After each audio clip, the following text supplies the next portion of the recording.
Imagine standing in the middle of a chaotic marketplace. People are shouting prices. $100, $50, $3,000. The noise is overwhelming. But amidst all this chaos, one question matters more than any price.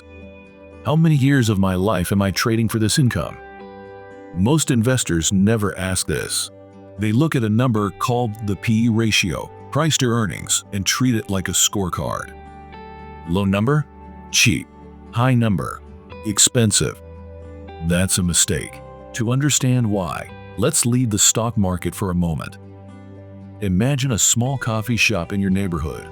No ticker symbol, no flashing screens. Just a shop selling espresso and pastries. The owner wants to sell it for $1 million. Is that expensive? You can't tell just from the price. You need to know the shop's profit. Let's say it makes $100,000 a year.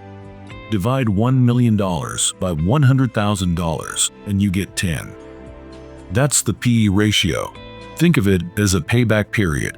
If nothing changes, it will take 10 years to earn back your investment. When you buy a stock with a PE of 10, you're prepaying for 10 years of current earnings. But here's where it gets tricky. Imagine a second business, a coal mine with a PE of 4. That looks cheap. Only 4 years to get your money back. But what if the mine runs out of coal in 2 years?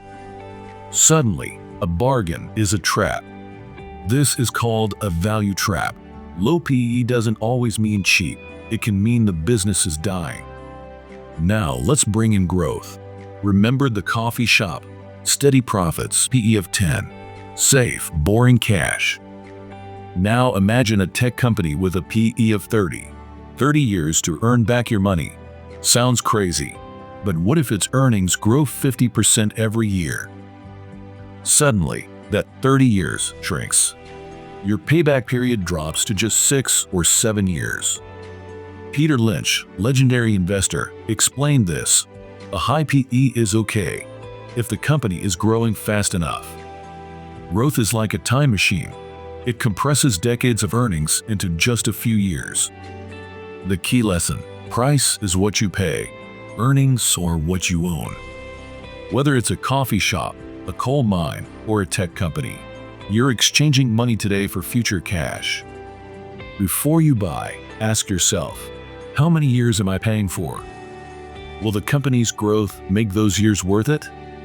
If this changed how you see the market, subscribe to Market Cafe for more case studies that turn financial ideas into real-life lessons.